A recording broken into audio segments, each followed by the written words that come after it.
Hello AS and welcome to your first flipped learning lesson with me. So what that means is you will be learning a lot of new terminology, and that just allows me to bring this up. We'll be learning a lot of new terminology in this session, but that's because you can then use it and start to apply it straight away in the first lesson, rather than coming into lesson learning all these new terms then trying to apply them all. What we're going to do in the next lesson is you will come in already knowing a little bit about all of these terms, and then we will be going over them again. So it'll be the second time you see them. You then have a homework, which will be the third time. So already 3 times in a row, very quickly they will be encoded into your brain. Which will make it much easier to remember them for the exam. Your revision, you hopefully should revise them every now and again, and they should still stick in your memory. These are so important. So we've learnt about IVs and DVs. There are some other variables that we need to talk about. All of these variables are variables that we don't necessarily want as psychologists. The IV we are in control of, we manipulate the IV. The DV we measure. All of these other extraneous variables we try and control and remove from any experiment. Okay, so those are a couple of the words that you need to know. The first one that you want to be aware of is extraneous variables. So an extraneous variable is anything that isn't the IV affecting the DV, and you need to be aware of cause and effect. So cause and effect is, in a perfect experiment, cause and effect is only the IV affecting the DV and nothing else.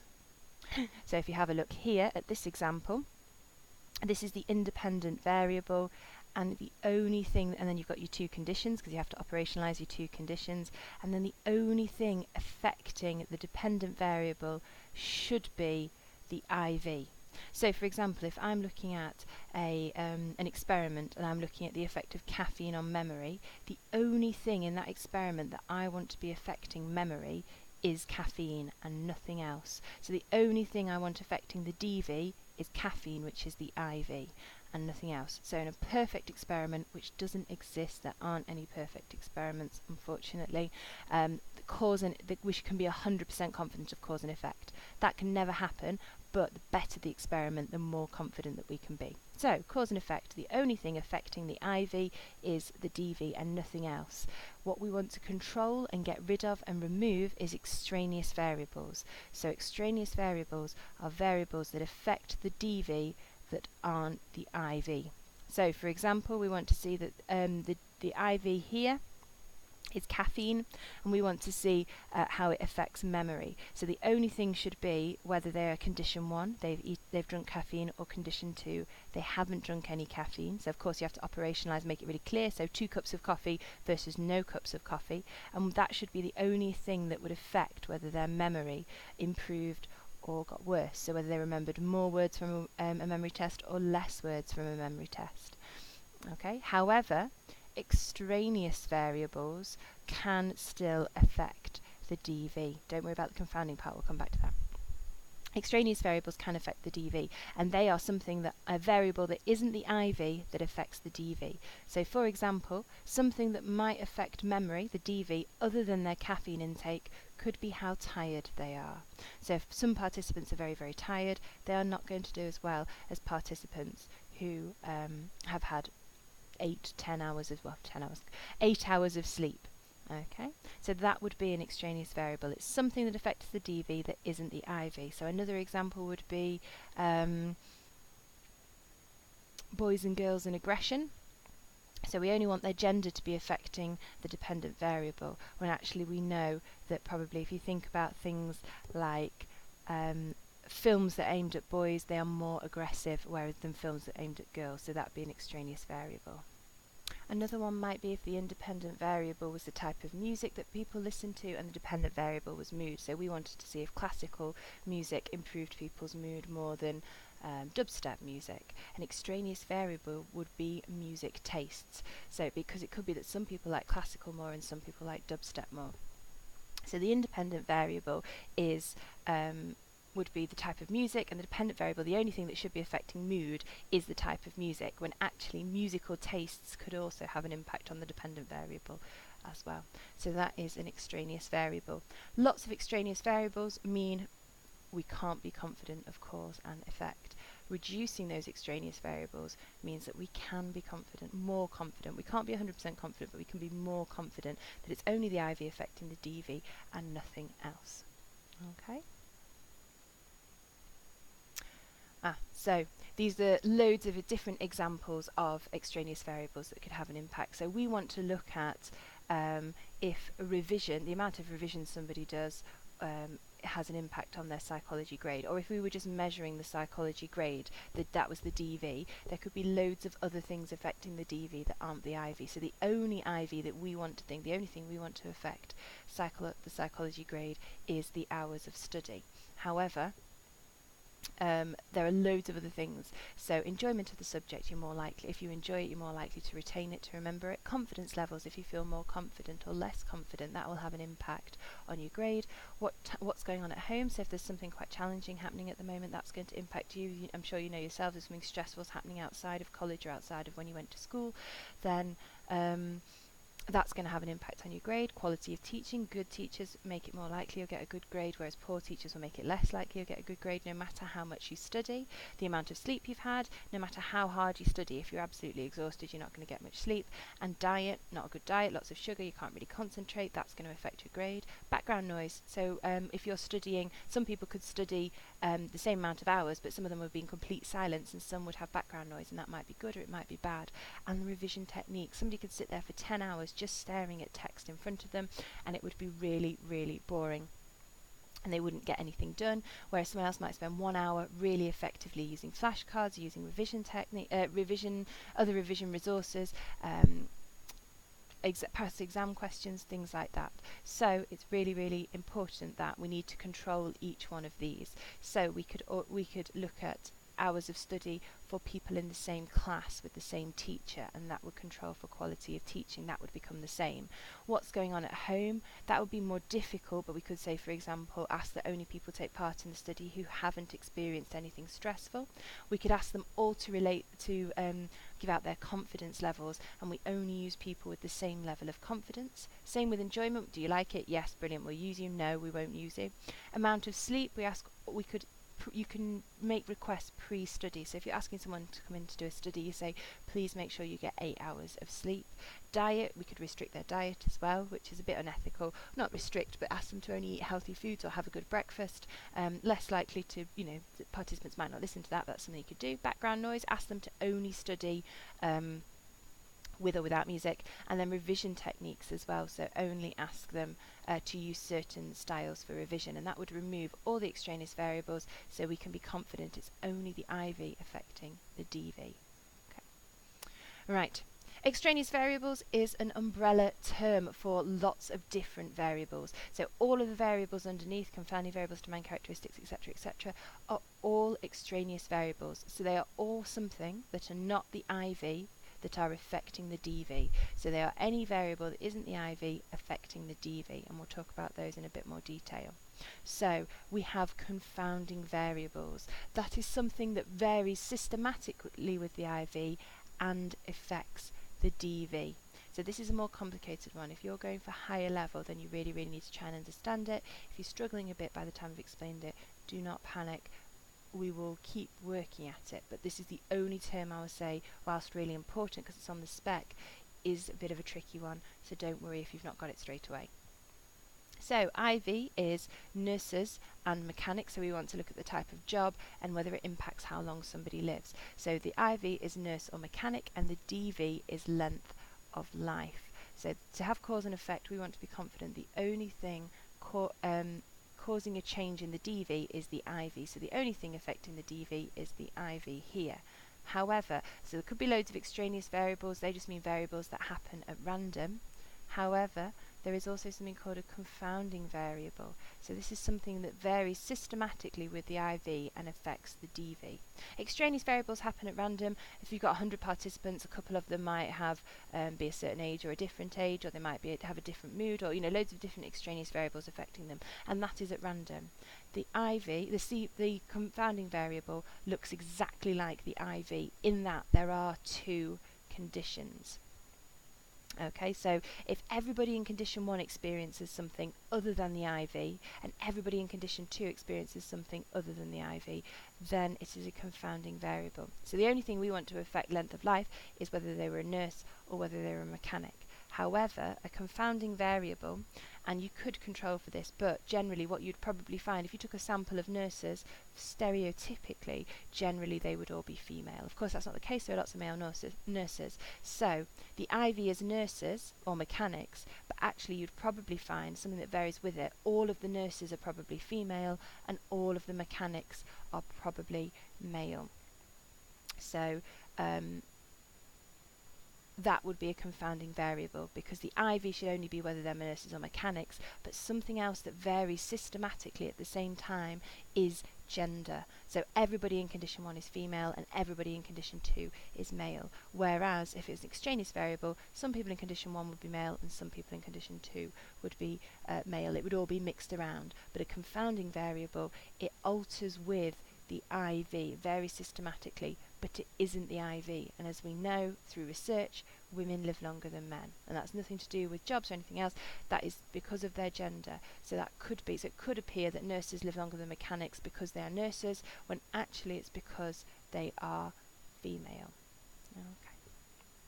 A couple of other examples. The IV is moderate drinkers versus non-drinkers, and the DV is health. So what you would expect to find is that people who didn't drink were healthier than people who did drink. Now, there was a piece of research that really shocked everybody, because it came out that actually small amounts of alcohol, or people who drink moderately, so a small amount, perhaps mild drinkers would have been the better one, certainly not encouraging you to go out and get drunk, or in fact drink any alcohol, is that people who had a mild alcohol intake had better health than people who weren't drinkers at all.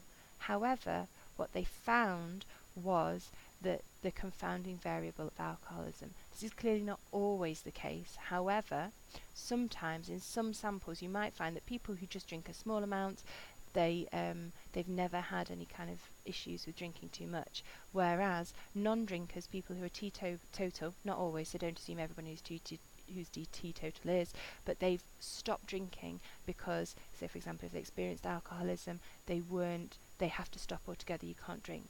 So the IV should be, the only thing should be if they drink a little bit in the week, or they don't drink anything in a week, that would affect their health. Whereas actually mostly what you'd find is something that varies with the IV is alcoholism. So people who are moderate drinkers haven't experienced alcoholism, so are probably quite healthy, whereas people who have teetotal, they've had to say they stopped drinking, are more likely to have had to do that because they potentially have been alcoholics, and therefore have all of the health problems that go along with alcoholism.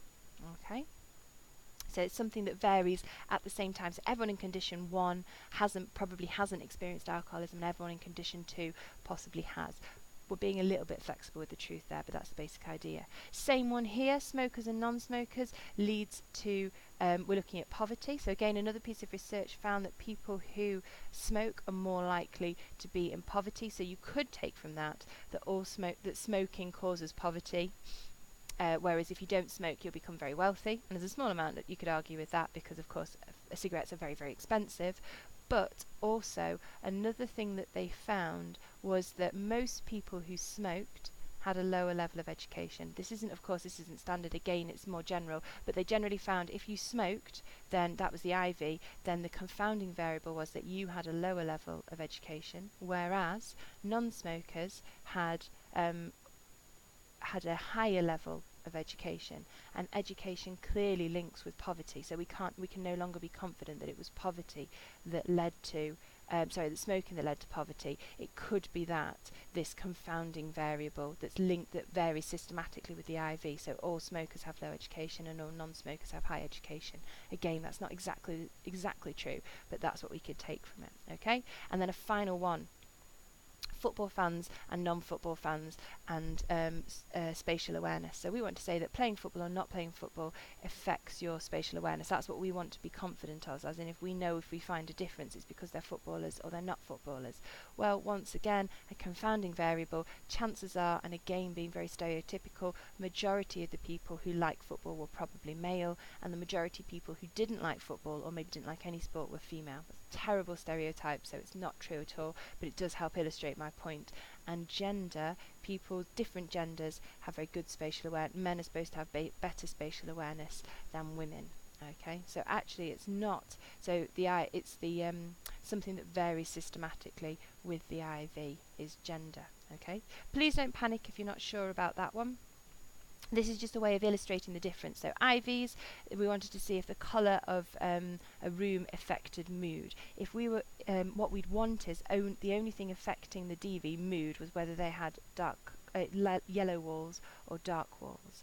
But actually, a couple of extraneous variables, so at random throughout the whole sample, some people it could be to do with favourite colour, so some might really like dark blue or yellow walls, and that might affect their mood. Some people, it might affect their mood when they arrive. Some people from condition 1 might have been in a good mood and some in a bad, and the same with condition 2, some might be in a good mood and some might be in a bad, and the same pre-existing mental health conditions, so some people might suffer from depression or have some kind of mood disorder which impacts their mood. So we can no longer be confident that it's yellow or dark walls, but they're happening at random. A couple of people in condition 1, a couple of people in condition 2, both experience could experience these. However, when they were put in the yellow room, it was very, very cold, and the people who went in the dark blue room, it was nice and warm. So you could argue that, and that's something everyone in condition 1 experienced cold and everyone in condition 2 experienced warm. So the confounding variable only affects one condition or the other, whereas the extraneous variables happen at random through condition 1 and through condition 2. So those two things mean that this experiment's really poor and is very low with cause and effect. We can't be confident of cause and effect. Okay. And it's just a note to remind you there. So it's all of the something that varies systematically with the IV. So if all of one condition experience something and none of another condition, then it's a confounding variable. Some people from condition 1 experience it, some people from condition 2 experience it, then it's an extraneous variable. And confounding variables are a type of extraneous variable. So if you go back here, we've looked at the first one. So we've looked at extraneous variables, and now we're looking at confounding variables, which are a type of extraneous variable. So there are a couple more, some really nice. These are much, much easier, so don't worry as much about these. Make sure you understand them, but don't panic so much. We've got demand characteristics. So this is when participants work out the aim of a study and change their behaviour. And this is the good participant or the screw you effect. Good participants work out, oh, okay, so they want me to see that they want to see that caffeine makes my memory better. When I do the memory test, I'll try really, really hard after I've had a cup of coffee. However, when I don't have a cup of coffee and I do the memory test, I won't try as hard. Whereas the screw you effect is the idea the participant walks in and goes, so they want to find out coffee helps with memory, do they? Well, they're not going to find out that because I am going to work really hard when I haven't had a cup of coffee and just give up when I have, and then they'll see the effect. So that is something that is affecting the result that isn't caffeine. So it's an extraneous variable, it's a particular type. When participants work out the aim, change their behaviour. Sometimes it's conscious, sometimes it's unconscious. Then we have investigator effect. Same thing. Investigator effect, they do it consciously or unconsciously, they affect the results, and they can do that in loads of different ways. So in non-verbal communication, so if we were looking at mood and the colour of rooms, and the investigator was really, really pleased to see everybody, that's going to pick up everybody's mood and make everyone feel much better, and that has nothing to do with whether they're in a yellow room or a dark room. So it's the investigator's behaviour that influences it. Individual characteristics, so it might be that a couple of participants, they do a quiz on something that's about something such as, I don't know, I'm trying to think now, something not very, just to be warned, what I'm going to say is not very nice. It has something to do with, for example, if they're having an interview about their experiences with rape, and it was an all-female sample, and the investigator was male, they might not feel as comfortable, so that might affect the results, and that has nothing to do with whatever the IV is. It's because the investigator's male, so that's not their fault, it's just something that's happened. So that's another example. Sample selection. So investigators can also carefully select their sample. So if they want to show that men are better than maths than women, they would go to get the men from the maths department in college, whereas they get the women from the English department, and that supports their theories. Or interpretation of results, so they could understand things differently. So and we'll talk about that a bit more. There's also an extension activity if you want to have a go at that, where you look at different types, which is on later on one of the slides. And if you're still really stuck, Tutor2U is an excellent website. Have a read of that information from them, and they talk you through that a little bit more on their website. So if you're not sure exactly what I mean, you can have a look at that. Order effect. This one we're going to go through in class and we'll talk about as well. This is where the order in which you complete the conditions has an effect on the DV, instead of the IV having the effect on the DV. So it's another extraneous variable. And there are two types of order effect. Practice effect. If you do the same maths problems twice, when are you going to be better? Which are you going to be better? So you do a maths quiz of a certain type of question, and then you do another maths quiz of the same type of question. You're going to do better the second time. It's all about practice. So if you do something twice, the second time you're always going to be better if you've practiced it a bit more. Or fatigue effect. This is when you are very, very tired. So fatigue means quite sleepy. So if you do 2 4-hour-long maths exams, which one are you going to do worse in? Well, the second one, because you're going to be exhausted, aren't you? After 4 hours of maths, right, you've got another 4 hours to go. You're not going to be able to do the second one as well. So you'll get tired. And that's because the order you've done the conditions. So either you practice and get better for the second condition, or you get tired in the second condition and do worse. Okay? And you could have a read of some of that link there. There's some information on there as well, which you can have a look at, and that's the carryover effect is quite an interesting one for you if you want to have a read of that. And then there's counterbalancing, but we'll come to that in a little bit with the counterbalancing. Okay. There's participant variables and individual differences. So this is how different participants are different. Individual differences, how all the individuals are different and unique qualities. So if we're trying to compare people's memories to see if caffeine has affected memory, so we give some people caffeine and other people we don't give caffeine, and we test them both on memory, then of course it's going to have a place. Someone might have a really good memory, so it's nothing to do with caffeine at all. It's just they have an excellent memory. So it's just individual qualities the participants bring in with them. And situational extraneous variables means things in the environment as well. So when I talked about it being very hot or it being very cold, the time of day it is, all of those things, anything in the environment that might affect us that's not the DV. Okay, so you've got all of those. And then if extension, if you want to, you can have a look at different types of researcher bias. If you're going for the higher level grades, I would encourage you to read around the subject as much as possible. So click on all these links. However, today there is a huge amount of terminology. So if you're not feeling confident, focus your time on that terminology rather than on the extension tasks. Right. Extraneous variables. Because of this is the impact of extraneous variables. So if we can't be confident of cause and effect because there's something else influencing the DV, then that can impact the research in several ways. Validity is one of the most important terms that you need to learn. So the question you need to ask yourself, does it measure what it claims to measure?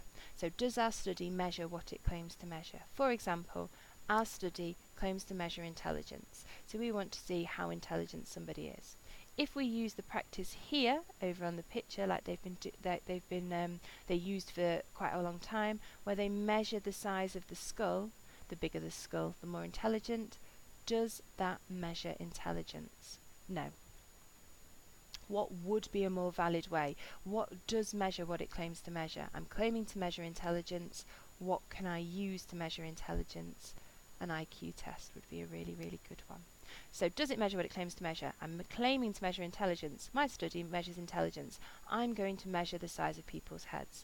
That is not valid. However, using an IQ test is. And then the other one is English ability. My study measures English ability. I'm going to do a maths test. to measure people's English ability. Does what a person score on a maths test tell us how good they are at English? No, that lacks validity. So you'd never say something doesn't have validity at all, or it's completely valid. You'd either say it's high in validity or low or lacks validity. So I'm claiming to measure English ability and I use a maths score. Is that valid? No, because it doesn't measure what it claims to measure. It claims to measure English, but actually it's just measuring how good you are at maths. So that is the overall term of validity. The other term I'd like you to be familiar with is internal validity. So that's the question, can we be confident of cause and effect? So you know cause and effect, is it only the IV affecting the DV? If we have loads of extraneous variables, the answer is no. No, we cannot be confident of cause and effect. If we've removed as many extraneous variables as possible, then yes, we can be confident of cause and effect. So, validity, does it measure what it claims to measure? Internal validity, can we be confident of cause and effect? These two terms, and the next thing I'm going to show you, are invaluable for evaluation points, which we're going to look at soon. So please make sure you're confident with these, okay?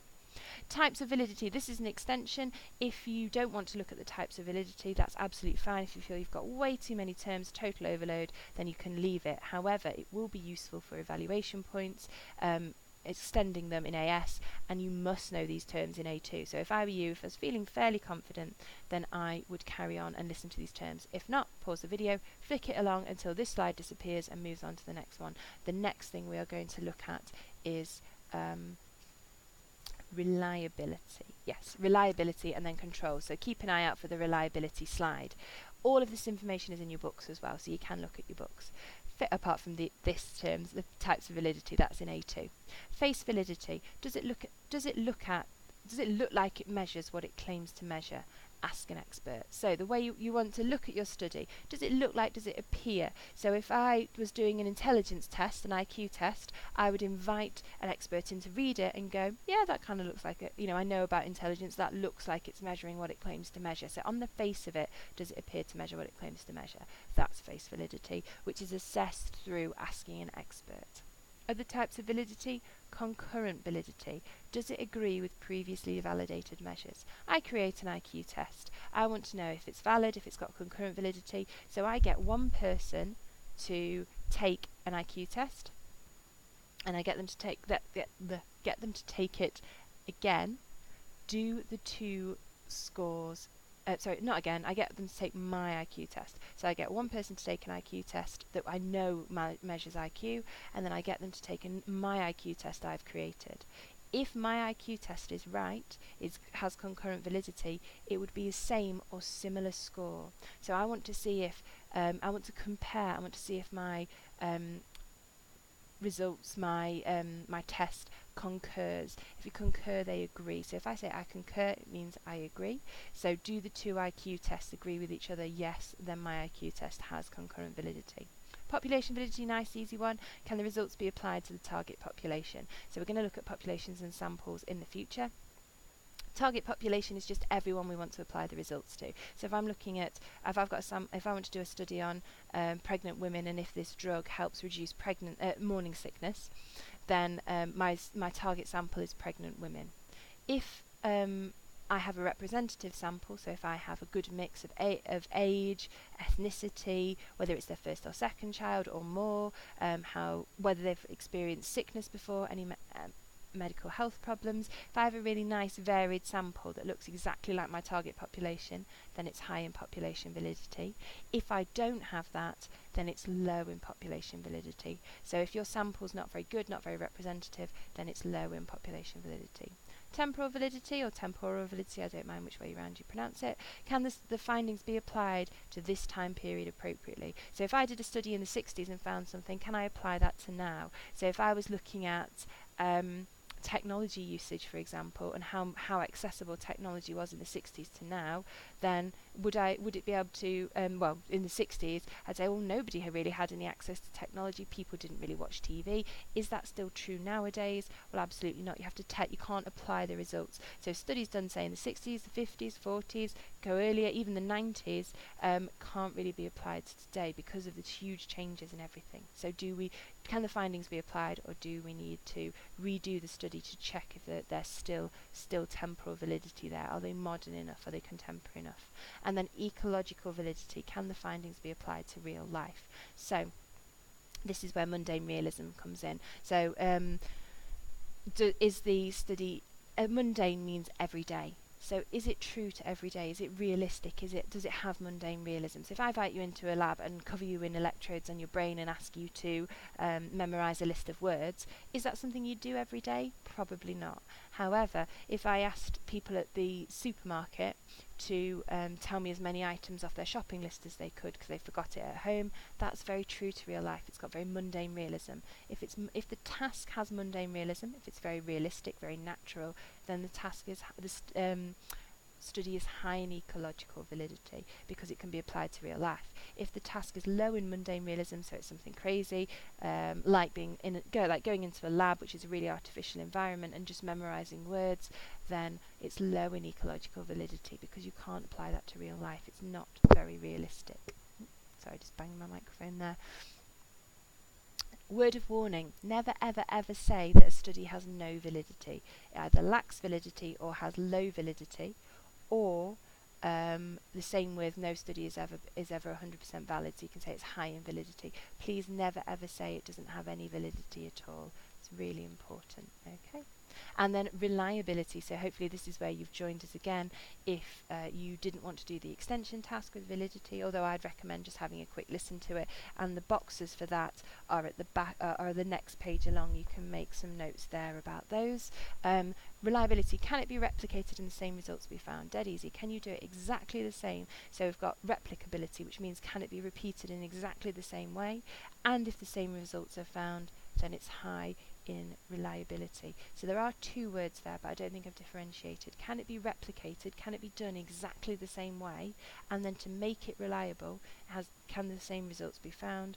Or if it lacks reliability, different results will be found. We say it's not reliable or it lacks reliability. Okay, so that's reliability. Validity: does it measure what it claims to measure? Reliability: can we replicate it, repeat it in exactly the same way, and the same results be found? So, extraneous variables have an impact on reliability and validity. We can't be confident of cause and effect, so if there's lots of extraneous variables, so it's low in internal validity, it's not measuring what it claims to measure, so it's low in validity. And the same with reliability. If there's loads of different extraneous variables and sometimes this is happening and sometimes that's happening, it's not well controlled, so the same results won't be found because it'll be different each time. So, because of that, we want to control for extraneous variables. We want to get rid of them altogether. We don't want any extraneous variables like confounding variables, domain characteristics, investigator effect. We don't want any of those to happen. Okay? So, and the way we do that is in several different ways. Random allocation. So this is where we randomly allocate people to each condition. And there's two ways that you could do that. You could do names out of a hat, or you could do random computer generated. And this makes sure that the conditions are nice and mixed up to reduce any confounding or extraneous variables that come from participants. So when participants walk in, they'd be given a hat, and they have to dig a letter out maybe, and that would tell them whether condition A or condition B. So that's done randomly. We could put names into a hat. The first name we draw out goes into condition A, the second name we draw goes into condition B, the next name A, next name B, and so on. Or we could just put all of the names in and ask a computer to randomly allocate either a letter A or a letter B to that. But we must make sure that there are equal numbers of A's and equal numbers of B's, because we don't want 50 A's and 10 B's. It wouldn't work. So random allocation, names out of a hat or computer generated, but you must have an equal number in each condition. Counterbalancing, or ABBA, which is what we referred to earlier, which is about order effect, is apologies about that, someone just turned up to interrupt me. So the next few things I say I might have already explained already, but counterbalancing is used to control for order effect. So order effect is you've got your practice or your fatigue effect, so just go back and refresh your memory if you're not sure of those. Counterbalancing removes that, because if we have 100 people in the sample and they're all going to do condition A and condition B, what we would do to try and control, so not remove, you can't remove it altogether, but control, reduce the effects, is everybody in condition A would do, in group A, so 50 of the 100 people would do condition 1, condition A and then condition B, and 50 people would do condition B and then condition A. Okay, so 100 people, 50 of them do condition A and then condition B, and 50 do condition B and then condition A. So in this example, it's the first group would do condition A, which is learn words with loud noise, and then they would do condition B, learn words with no noise, and then the second group, group B, would learn words with no noise first. They can do condition B first, and then condition A, they would learn words and loud noise. So it's swapping them around. Can you see how half the group would do A then B, and then half the group would do B then A? Really, really important one to remember. It was a question specifically asked on the last exam, and none of the students could remember it, which was worrying. Okay. Randomization, so this removes investigator bias. This stops us from doing anything sneaky, like giving one group easier words than the other, for example. This is where absolutely everything is at random. So humans think that we are capable of, if I said to you list 5 random numbers, you'd think you'd be really capable of doing a really effective randomization process, but actually most of the time, or if I said list a group of 6 words at random, you would find eventually that they all had some kind of link to them, because you're accessing the same part of your brain for everything, so you would have a link. Whereas if you use randomization, so you would use a computer generator to randomize it, that would remove the opportunity of that happening. The same with grouping people together. You might find that if you're trying to group them, you thought you were doing it random, but you might end up grouping people who look together and that kind of thing. So randomization, again, names out of a hat, or you would use a computer generator. So randomization means selecting things completely at random, not relying on yourself or the investigator, because they might be biased.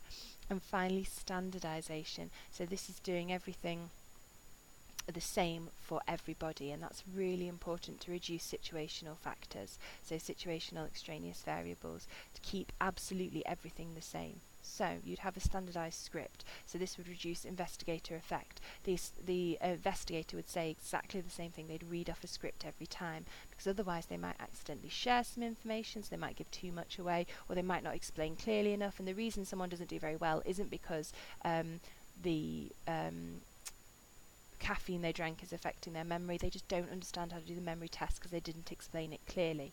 So a standardized script that means that everybody gets exactly the same information, which is really important, and also standardized procedure. So everything is exactly the same for everybody. So they all have the same amount of time to do the memory task, they all have the same amount of caffeine, they all sit in the same room, they all have the same temperature, everything is the same. The standardized procedure, everything they do is identical, and that's standardization. So standardization, keeping everything the same for everyone. Standardized script, you read off a script, so it's the same script, the same information. Standardized procedure, everything that everyone does is the same. Okay, and then these are some extension terms. So I think, yes, absolutely, after we've done these extensions, if you're not ready, you're thinking now I can't cope with any more terms, then pause here, make some more notes, go away and do some additional reading, so you make sure you can understand those terms really, really clearly. If you're thinking, yeah, tell me some more terms, I love psychological terms, which I'm sure you all are, then listen and add these controls. So these are things that try and remove extraneous variables. You have the control group, which we touched on briefly. So an experimental group is the group that have the caffeine, they have the thing that we're testing. The control group are like a baseline, so they don't have it, so we have someone to compare them against. Or the participants could be the control group and then be the experimental group, so they could do something and then not have something there, so they have caffeine and they don't have caffeine, so that's really important. Matched pairs is another one. So if you want to reduce individual differences and you want to compare the effect of caffeine on memory, you match two people together who have good memories, and one person drinks caffeine and one person doesn't. So you match them on the same memory. You get them to do a memory test beforehand. Oh, you have about the same, you remembered about the same number, match them together. The same with IQ. Before you get them to do something, drink a sugary drink and see how creative they are, you want to match them maybe on IQ. Anything that could affect the results, you try and match them. So gender, age, all of those things, because if you're doing memory and you're comparing an 18-year-old and an 80-year-old, that's not really fair. Okay. And then single blind, that means the participant doesn't know which condition they're in. This is used most often in drug research. So single blind, the participant doesn't know if they're getting the true drug or if they're getting the control group drug, so nothing, which is called a placebo. So, and that stops demand characteristics, because they can't think, oh, I'm getting the real drug, I probably need to, I should see an improvement in my depression, or I should see a reduction in my back pain or whatever, whereas, oh, I've got the placebo, oh, nothing will probably happen then, so there won't be any difference. So single blind means they can't do demand characteristics, they don't know which their condition they're in, so they can't decide how to behave. Double blind is the absolute gold star standard, and that is when the participant or the experimenter, the person interacting, doesn't know who is who. So not only can you not give away any demand characteristics, you can't work out how to behave, but also the investigator can't have investigator effect. They can't impact the behaviour of the participants. They can't influence them in any way by going, so how's your depression? And then only noting down, if they thought it was they were in the experimental group, noting down only the times when they said, oh yeah, it's not too bad, it's okay. They go, oh yes, well, that's what we'd expect because they're on the experimental drug. Single blind, participant doesn't know. Double blind, neither the participant or the experimenter knows at the time of conducting the experiment. Of course, they need to know somewhere, so it's probably in the paperwork. Otherwise, there'll be no point in doing the experiment.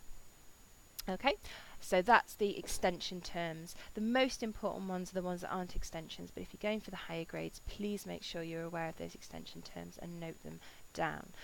Well done for making it to the end of your first flipped learning. If you have any problems at all, you don't understand anything, first of all, please read around a bit. You'll have your textbooks you can look at. You've got the internet. Tutor You is a brilliant website that explains things. Look for as much different information as you can. If you are still really stuck, on a Tuesday at lunchtime, so 1:30 till 2:15, I run a homework clinic, so you can come in and ask me anything you're not sure of. You must arrive to class with all of that, with all of the notes for the, not extension terms, but for the other terms, fully completed, and you must feel confident with them. If you don't, you need to come and speak to me at the homework clinic on Tuesday, or email me beforehand, anything you can, but please do not arrive to session and I say to you, what does randomization mean? You go, oh no, please don't do that. So please make sure you check anything you're not sure of. Okay, going the wrong way. There we go, end of flip learning. Well done, you can go and relax.